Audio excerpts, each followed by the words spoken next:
उत्तराखंड में मौसम विज्ञान केंद्र ने एक बार फिर से आज के लिए तेज बारिश का येलो अलर्ट जारी कर दिया है। नैनीताल, चंपावत, पिथौरागढ़, देहरादून, रुद्रप्रयाग, उत्तरकाशी में बारिश का ये अलर्ट है, जिसके साथ प्रदेश के कई इलाकों में देर रात से बारिश हो रही है।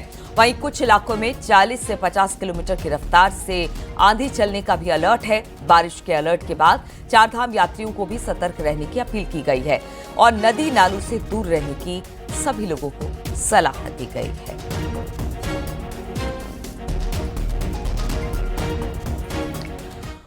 इसी पर बातचीत करने के लिए शैलेंद्र नेगी इस वक्त हल्द्वानी से हमारे साथ जुड़ गए हैं। शैलेंद्र, लगातार हम देख रहे हैं पिछले कुछ वक्त से उत्तराखंड में मौसम को लेकर अलर्ट जारी हुआ है। कहीं हल्की बारिश, कहीं भारी बारिश। इस बार मौसम विज्ञान ने क्या कुछ कहा है, कहां कहां बारिश हो सकती है और किस तरह के एहतियात बरतने की जरूरत है? देखिए, मौसम विभाग लगातार अलर्ट जारी कर रहा है और एक तरीके का अनयूजुअल मौसम, असामान्य जो मौसम है वो उत्तराखंड में देखने को मिल रहा है। अचानक से बारिश, अचानक से धूप और मौसम का परिवर्तन देखने को मिल रहा है। मौसम विभाग ने आज पूर्वानुमान लगाया है कि जो उत्तराखंड के 6 जिले हैं, गढ़वाल के 3 जिले और 3 जिले कुमाऊं के, पिथौरागढ़, नैनीताल और इसके अलावा चंपावत, कुमाऊं के ये जिले हैं और देहरादून, रुद्रप्रयाग, ये जो आपके गढ़वाल के जिले हैं, वहाँ पर मौसम का जो परिवर्तन है वो देखने को मिलेगा। हालांकि सुबह से ही यानी तड़के ही कई इलाकों में बारिश भी रिकॉर्ड की गई है। हल्द्वानी में इस समय मैं मौजूद हूं। आप मेरे पीछे कुछ बादलों को देख करके अनुमान लगा सकते हैं कि किस तरीके का मौसम का परिवर्तन यहां पर देखने को मिल रहा है। और सुबह यहां भी अच्छी खासी बारिश हुई थी, लेकिन इस समय घने बादल आसमान में छाए हुए हैं और इसी तरीके का मौसम कुमाऊं के पहाड़ के इलाकों में बना हुआ है। तो ऐसे में जो प्लेन में रहने वाले लोग हैं उनके लिए एक विशेष अलर्ट मौसम विभाग जारी कर रहा है। जो प्रशासन है, सरकार है, वो जारी कर रहा है, क्योंकि पहाड़ में अचानक से बारिश हो जा रही है और मैदान में जो है नदियां सूखी हैं और अचानक से उनमें पानी बढ़ने से लोगों के डूबने का खतरा, बहने का खतरा पैदा हो रहा है। हमने 2 दिन पहले देखा कि किस तरीके से हल्द्वानी के करीब नंधौर नदी में अचानक से पानी आ गया। उसी तरीके से गौला नदी में कंस्ट्रक्शन का वर्क चल रहा था, उसमें बहुत ज़्यादा पानी आ गया, तो वहाँ पर लोगों के जीवन पर खतरा है। उसके अलावा जो बहुत सारे टूरिस्ट ऐसे स्पॉट्स हैं, जो नदियाँ हैं, जहाँ पर जो वाटर बॉडीज हैं जिनमें हल्का हल्का पानी रहता है, लेकिन अचानक से पहाड़ों में बारिश के बाद इनमें वाटर का फ्लो अचानक से बढ़ जाता है। तो ऐसे में विशेष तौर पर जो चारधाम यात्री हैं और जो पर्यटक हैं, जो कि सैलानी हैं, जो घूमने के लिए जो उत्तराखंड के तरह तरह के पर्यटक स्थल हैं उनको देखने के लिए यहाँ पर पहुंच रहे हैं, तो उनसे कहा गया है कि वो वाटर बॉडीज से दूर रहें, विशेषकर जो नदी नाले हैं उनसे दूर रहें, क्योंकि ये अट्रैक्ट करते हैं टूरिस्ट को, क्योंकि यहाँ पर कभी भी बड़ी दुर्घटना हो सकती है। तो ये मौसम विभाग ने इस तरीके के पूर्वानुमान जारी किए हैं। मैदान से लेकर पहाड़ तक के लिए ये अलर्ट हैं। हालांकि जो मौसम में परिवर्तन के साथ साथ जो तेज हवाएं हैं वो किसानों को बहुत ज्यादा परेशान कर रही हैं, क्योंकि बागवान इस समय आम की फसल का बिल्कुल तैयार होने का इंतजार कर रहे हैं और आम की फसल का एक प्रॉपर साइज बन चुका है। तो ऐसे में पेड़ भी उस साइज को सहन करने के लायक जो है उसकी क्षमता नहीं होती है। तो ऐसे में अगर तेज हवाएं चलती हैं तो उन फसलों को भी नुकसान हो रहा है। उसके साथ ही पहाड़ में जो ओलावृष्टि हो रही है उससे जो पहाड़ में होने वाली फसलें हैं, जो इस समय विशेष तौर पर आड़ू है, खुमानी है, पुलम है, नाशपाती है, इन सब का सीजन इस समय चला हुआ है। विशेष तौर पर आड़ू को तो इस समय पूरे फ्लो में है, मार्केट में इस समय देखा जा सकता है, लेकिन उससे भी ओले की मार झेलनी पड़ रही है। तो मौसम विभाग का यही पूर्वानुमान है कि किसानों को झेलनी पड़ रही है और रोजाना कुछ ना कुछ अलर्ट मौसम विभाग की तरफ से जारी होता है। और इस बार एक बार फिर से आज के लिए भारी बारिश का अलर्ट जारी किया गया, क्योंकि चारधाम यात्रा चल रही है। इसलिए खास तौर पर उन यात्रियों के लिए जो कि इस यात्रा मार्ग पर है, उनको कहा गया है कि देखिए, आप निकले तो सारी चीजों का पता करके ही बाहर निकले। तो बीते साल उत्तराखंड में 2 दिन पहले मानसून की एंट्री हुई थी, लेकिन इस बार उम्मीद है कि इससे पहले ही उत्तराखंड में मानसून आ जाए। देखिए सर ये रिपोर्ट।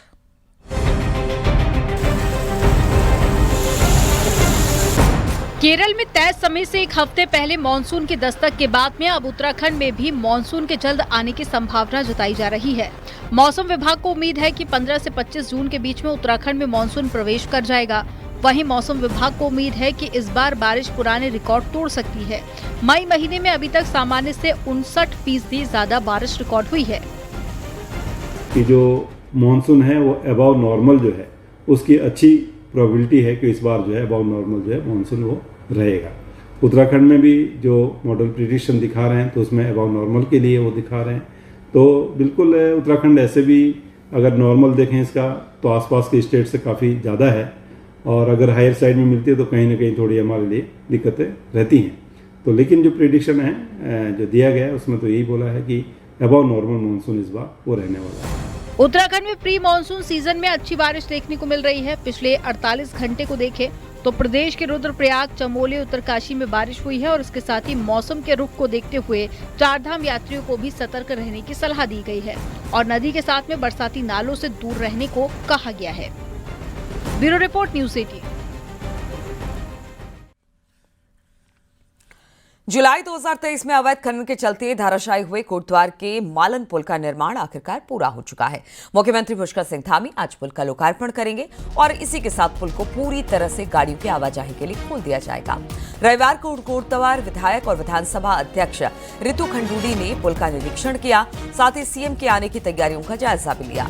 27 करोड़ की लागत से तैयार हुए पुल के बनने से कोटद्वार भावर क्षेत्र एक बार फिर से बाजार से सीधा संपर्क खुल जाएगा। तो देखो, आप सब जान ही रहे हो कि मालन पुल बना है और आदरणीय मुख्यमंत्री जी से हमने निवेदन किया है कि वो इस का विधिवत उद्घाटन करें और ताकि फिर कल से जनता को समर्पित हो जाए और लोग उसमें आवाजाही शुरू कर दें। मुख्यमंत्री जी ने कहा है कि वो कल आएंगे। और इसी पर बातचीत करने के लिए कोटद्वार से अनुपम भारद्वाज इस वक्त हमारे साथ जुड़ गए हैं। अनुपम, अगर इस पुल की बात की जाए, कहा यह जा रहा है कि आज इसके उद्घाटन के बाद बहुत ज्यादा राहत वहां के आसपास के इलाकों के लिए हो जाएगी। कब मुख्यमंत्री पहुंचेंगे, कब इसका उद्घाटन होगा और किस तरह की राहत की बात ये लोग कर रहे हैं, चाहे वो मंत्री हो या फिर वहां के आम लोग? देखिए नीलू, तकरीबन 10 बजे मुख्यमंत्री पुष्कर सिंह धामी के कोटद्वार पहुंचने का कार्यक्रम तय किया गया है कि वो 10 बजे यहां पे हेलीपैड से पहुंचेंगे और उसके बाद कार्यक्रम स्थल है वो मोरडा इंटर कॉलेज में कार्यक्रम स्थल बनाया गया है। नज़दीक में ही पुल है, तो वहीं पे जो आबादी है, बड़ी आबादी को एक बड़ी राहत मिलने जा रही है। 40,000 से ज़्यादा की आबादी पुल की दूसरी ओर रहती है, यानी कि जो कोटद्वार बाजार का जो संपर्क है वो पिछले 2 साल से कटा हुआ था भावर क्षेत्र का, और अब राहत मिल रही है। 2 व्हीलर्स के लिए हालांकि जो पुल है वो खोल दिया गया है, लेकिन 4 व्हीलर्स और भारी वाहनों के लिए आज से पुल की शुरुआत कर दी जाएगी। आज पुल को खोल दिया जाएगा विधिवत रूप से और निरीक्षण लगातार किए जा रहे हैं। और मुख्यमंत्री पुष्कर सिंह धामी जब पहुंचेंगे तो वो इस पुल का लोकार्पण करेंगे। और ये भी बता दिया जाए कि पिछले जो 2 साल रहा है वो काफ़ी दिक्कत भरा रहा है भावर क्षेत्र के लिए।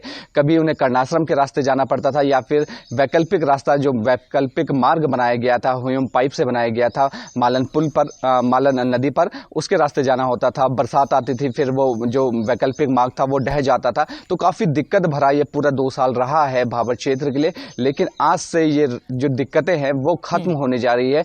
मुख्यमंत्री आएंगे, लोकार्पण करेंगे और उसके बाद जो राहत है जी वो भावर क्षेत्र के लोगों को मिलेगी। बड़ी आबादी रहती है और लंबा इंतजार लोगों को करना पड़ा था कि कब, ये हर कोई इंतजार कर रहा था कि मालन पुल कब खुलेगा, और वो आज जो इंतजार की जो घड़ी है वो आज पूरी खत्म होने जा रही है। तो लंबा इंतजार जरूर किया है, लेकिन आज उसका परिणाम निकलकर सामने आ रहा है। 40,000 की आबादी में पुल बहुत महत्वपूर्ण है, इसलिए सभी को इसका इंतजार बेसब्री से था, जिसका उद्घाटन आज मुख्यमंत्री पुष्कर सिंह धामी करेंगे। बहुत बहुत शुक्रिया आपका अनुपम, हमारे साथ जुड़ने के लिए।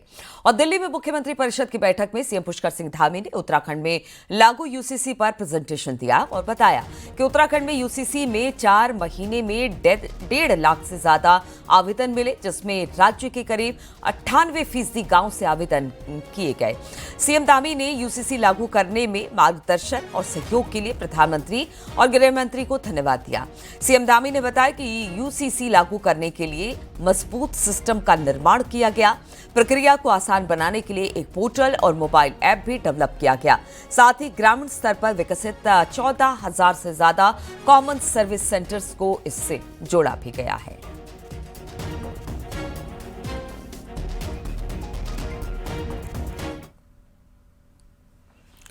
हल्द्वानी के चौसला गांव में रविवार को सरकार की बड़ी कार्रवाई देखने को मिली है। यहां पर प्रशासन ने सरकारी जमीन से कब्जा हटवाया और उसे कब्जे में लिया। कुल मिलाकर सरकार ने 16 बीघा जमीन अतिक्रमणकारियों के कब्जे से मुक्त कराया। इस गांव में डेमोग्राफिक चेंज की बड़ी साजिश रची जा रही थी। यहां के लोग अपनी निजी जमीनों के साथ ही गांव में सटी सरकारी जमीन को भी बाहरी लोगों को बेच रहे थे। इसके इलाके की डेमोग्राफी तेजी से बदल रही है। यही नहीं, जांच के दौरान यहां जमीनों के कई और खेल भी सामने आए हैं। चौसला गांव में पूर्व में ये शिकायत प्राप्त हुई थी कि कई व्यक्तियों के द्वारा यहाँ पे सरकारी भूमि में अतिक्रमण किया गया है। चौसला गांव की जो 8 बीघा ज़मीन है, इसमें पूर्व में तहसीलदार के द्वारा नोटिस दिए गए हैं, जिसमें कि 1 महीने से अधिक का समय हो चुका है। पूर्व में भी इनको मौखिक रूप से अनुरोध किया गया था कि आप समय अंतर्गत अपना अतिक्रमण हटा दिया है, लेकिन अब तक इनका अतिक्रमण नहीं हटाया गया, जिसका बलपूर्वक अतिक्रमण हटाते हुए कार्रवाई की जा रही है। पिछले 20 सालों में नैनीताल की डेमोग्राफी तेजी से बदली है। सरकारी जमीनों पर कब्जा हुआ और कौन कहां से आकर कैसे बसा, इसका रिकॉर्ड भी कहीं नहीं है। उस्मान रेप कांड में के बाद पहली बार ऐसा सत्यापन अभियान शुरू किया गया। देखिए जरा ये रिपोर्ट।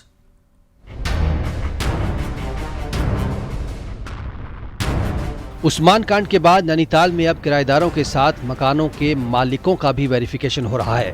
पहली बार हो रहे मकान मालिकों के सत्यापन में हर तरह की जानकारी देना जरूरी होगा। अपने मकान, दुकान, होटल की रजिस्ट्री अनिवार्य रूप से दिखानी होगी। इसके साथ ही कहां से आकर नैनीताल में घर बनाया, खाता खतौनी से लेकर नगर पालिका और बिजली विभाग के बिलों की भी जानकारी देनी होगी।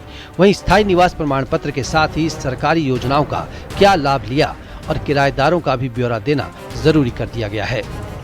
दी गई है पुलिस की तरफ से भी, एडमिनिस्ट्रेशन और अन्य विभागों की तरफ से भी, कि अपनी सुविधानुसार अपने जो भी डॉक्यूमेंट्स हैं वो सबमिट करके अपना सत्यापन करा लें, और जो नहीं कराएंगे उसमें आगे जो अनियमितताएं पाई जाएंगी उसकी भी एक गहन जांच की कार्रवाई पैरेलल करी जा रही है। जो भी अनियमितताएं होंगी डॉक्यूमेंट से संबंधित या किसी भी प्रकार की अन्य कोई अवैध गतिविधि पाई जाती है तो उन पर एक्शन। पिछले कई सालों से नैनीताल की डेमोग्राफी तेजी से बदल रही है। बाहर से लोग यहां कारोबार करने आए और फिर यहीं बस गए। इतना ही नहीं, सरकारी जमीन पर कब्जा कर निर्माण भी कर लिया। लिहाजा अब प्रशासन बड़ी कार्रवाई करने की तैयारी में है। तो मानता हूं कि जो ये सत्यापन प्रक्रिया है ये सरलीकरण हो, और अगर गलत व्यक्ति गलत ढंग से अगर मकान मालिक बना है वो भी गलत है और उसका सत्यापन होना चाहिए। वेरिफिकेशन ड्राइव में कई चौंकाने वाले खुलासे हो सकते हैं।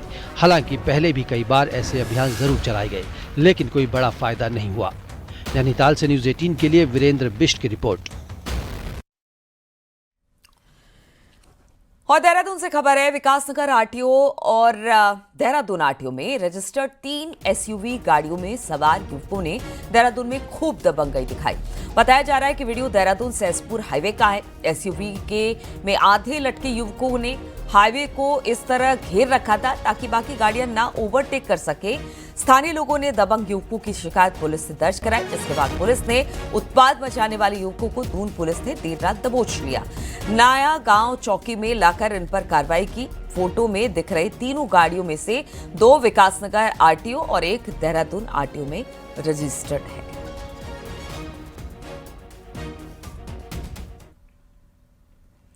विकासनगर में रजिस्टर्ड है 2 गाड़ी, 1 कार देहरादून आरटीओ में रजिस्टर्ड है, जबकि पुलिस ने तीनों आरोपियों को अब पकड़ लिया है।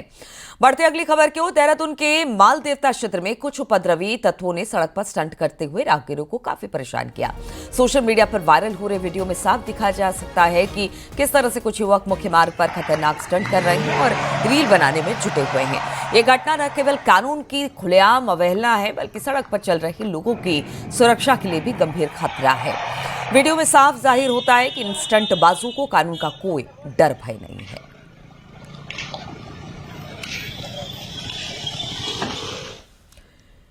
देहरादून से खबर है, यहां की हाई कोर्ट सीरीज, माफ कीजिएगा, एससी सीरीज के नंबर के लिए आरटीओ दून ऑफिस में ऑनलाइन नीलामी की गई, जिसमें 0001 नंबर 13,77,000 में बिका है, जिसे सबसे ज्यादा रेट मिले हैं। वही 009 नंबर 3,75,000 में बिका है।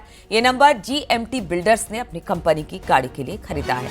तो आप सोचिए कि 0009 और 0001 ये 2 नंबर की जबरदस्त नीलामी हुई। अच्छे खासे पैसे में ये बिड रखी गई थी, जिसके बाद 13,77,000 में 0001 और 3,95,000 में 0009 नंबर बिकी है।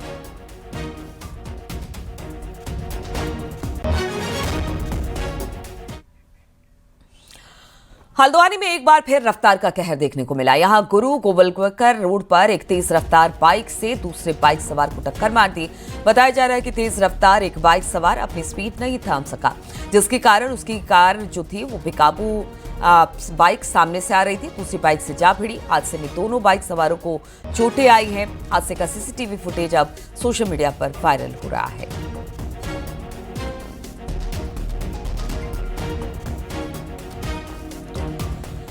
हरिद्वार के ज्वालापुर में एक घर में आग लगने से अफरा तफरी मच गई। यहां पीठ बाजार में एक घर में रखे टेंट के सामान में अचानक आग लग गई। देखते देखते पूरे कमरे में आग फैल गई। वहीं आग की सूचना पर मौके पर पहुंची फायर ब्रिगेड की टीम ने आग पर काबू पा लिया। आग लगने का कारण शॉर्ट सर्किट बताया जा रहा है।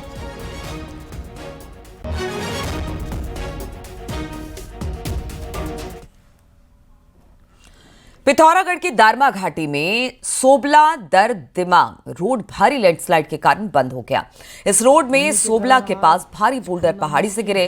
ऐसे में चाइना बॉर्डर को जोड़ने वाली इस रोड का जल्दी खुल पाना अब मुश्किल लग रहा है। रोड के बंद होने से दारमा घाटी के लोगों को खासी दिक्कतों से दो चार होना पड़ रहा है।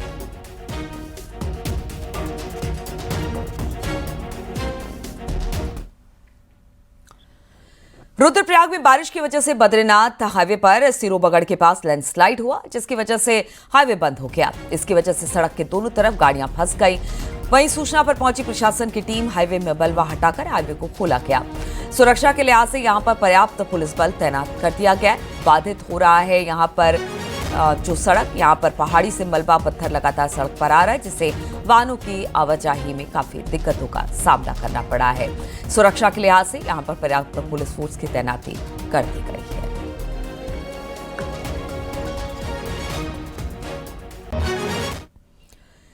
प्रधानमंत्री नरेंद्र मोदी के मन की बात के 122वें एपिसोड का प्रसारण हुआ। मन की बात कार्यक्रम में प्रधानमंत्री मोदी ने उत्तराखंड में हल्द्वानी के रहने वाले जीवन जोशी का जिक्र किया, जो चीड़ के छाल से कलाकृतियां बनाते हैं।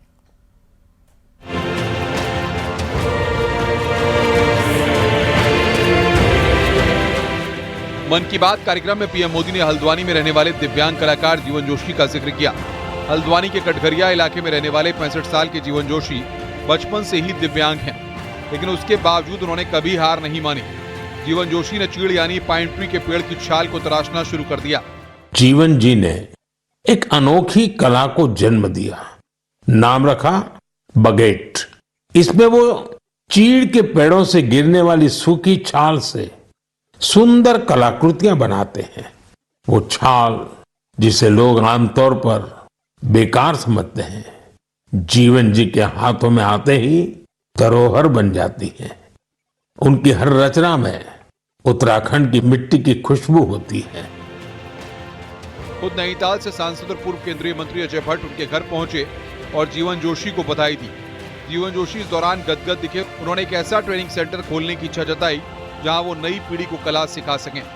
बहुत बड़ी उपलब्धि है कि एक यशस्वी प्रधानमंत्री उतने बड़े मंच से मेरी तारीफ करें, उन तक मेरी बात मेरा काम पहुंचा और उन्होंने मेरी तारीफ करी, ये मेरा सौभाग्य है। नैनीताल जिले के, उत्तराखंड के नैनीताल जिले के हल्द्वानी में जीवनचंद जोशी का नाम सुनकर हम सब प्रफुल्लित हैं।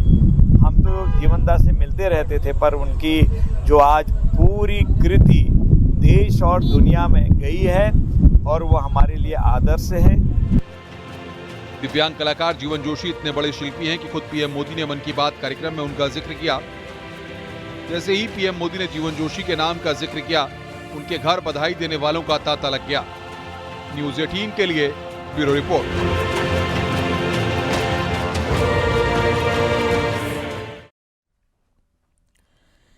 केदारनाथ धाम में श्रद्धालुओं का सैलाब उमड़ रहा है। अब तक 5,51,000 से ज्यादा भक्तों ने बाबा केदार के दर्शन किए।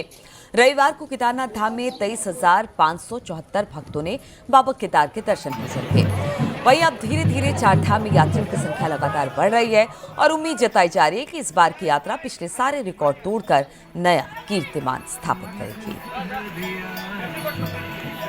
यहाँ पे आके ऐसा लग रहा है कि बहुत ही डिवाइन एनर्जी है और प्रशासन भी मतलब अच्छा काम कर रहा है। सब जगह पे हमारे दर्शन भी अच्छे से हो गए हैं और बहुत एक ड्रीम डेस्टिनेशन था और वो मेरा कंप्लीट हो गया है। इधर केदारनाथ दर्शन भी अच्छा हुआ, अभिषेक भी करे और गर्म पानी भी मिले, अच्छा सुविधा हुआ। और केदारनाथ का हम बस शुभकामनाएं देते हैं। सब प्रजों को आह्वान इधर करते हैं, सब लोग आके केदारनाथ दर्शन करके पुण्य प्राप्त करें। चारधाम यात्रा अब रफ्तार पकड़ने लगी है। बद्रीनाथ धाम के कपाट खुलने के बाद अब तक धाम में 3,78,000 श्रद्धालु बद्री विशाल के दर्शन कर चुके हैं। रविवार को 22,000 से ज्यादा यात्री बद्रीनाथ धाम पहुंचे। आपको बता दें कि हर रोज 20,000 से ज्यादा यात्री दर्शन के लिए बद्रीनाथ धाम पहुंच रहे हैं।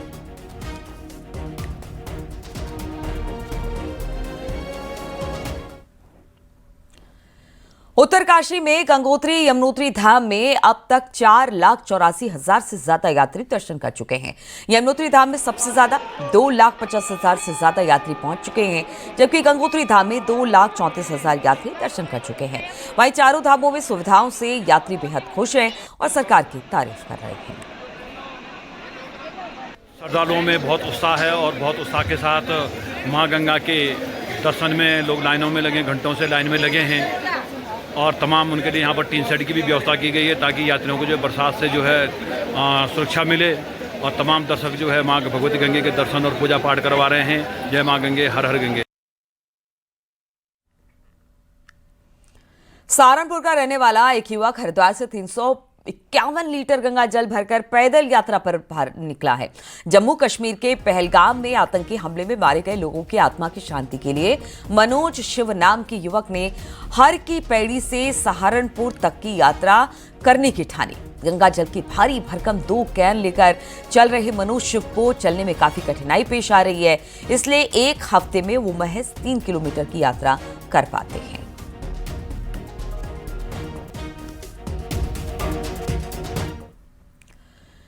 दुबई में होने वाली एशियन आइस स्केटिंग चैंपियनशिप के लिए देश की टीम की इन दिनों देहरादून में जमकर पसीने बहा रही है।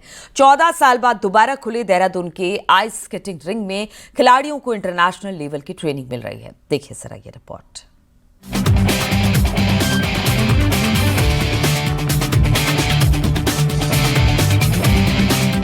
दुबई में होने वाली एशियन आइस स्केटिंग चैंपियनशिप 2025 के लिए भारतीय टीम ने कमर कस ली है और इस बार तैयारी उत्तराखंड की राजधानी देहरादून में हो रही है। 14 साल तक बंद रहने के बाद ये रिंग दोबारा शुरू हुआ है। आधुनिक सुविधाओं से लैस इस रिंग में खिलाड़ियों को इंटरनेशनल लेवल की सुविधाएं मिल रही हैं।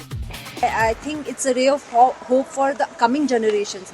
हमारे लिए तो ये बहुत ही एज अ गोल्डन अपॉर्चुनिटी आया ही हुआ है, हमारे आने वाले जनरेशन्स के लिए, क्योंकि ये स्पोर्ट जो है बहुत लिमिटेड है हिमालयन रीजन्स तक। अब ये ऐसे इंटरनेशनल फैसिलिटी हमें मिली है। आई होप कि ये पूरे इंडिया में ये बहुत ही अच्छी आगे आने वाले जनरेशन्स के लिए बहुत ही फ़ायदेमंद होगी। साल 2011 में इस रिंग को साउथ एशियन चैंपियनशिप के लिए तैयार किया गया था, लेकिन बिजली की भारी खपत के चलते इसे बंद करना पड़ा था। अब 2 मेगावाट के सोलर प्लांट के जरिए इस रिंग को चलाया जा रहा है। हम लोगों ने जो इसमें सोलर पैनल्स लगाए हैं हमारा कैंपस में अलग अलग जगह पे, तो उस 2 मेगावाट से ज़्यादा हमको बिजली मिल रही है। तो यहाँ का जो 4,000 यूनिट का हमारा आता है संचालन में, वो हम 4500 प्लस जनरेट कर पा रहे हैं पर डे। तो it means we are on the good side, positive side as far as the electricity is concern. तो बिजली का कोई समस्या नहीं। भारतीय आइस स्केटिंग टीम दुबई में तिरंगा लहराने के लिए देहरादून में खूब पसीना बहा रही है और इस बार जीत की उम्मीदें भी पहले से कहीं ज्यादा हैं। न्यूज़ 18 के लिए देहरादून से सत्येंद्र बर्तवाल की रिपोर्ट।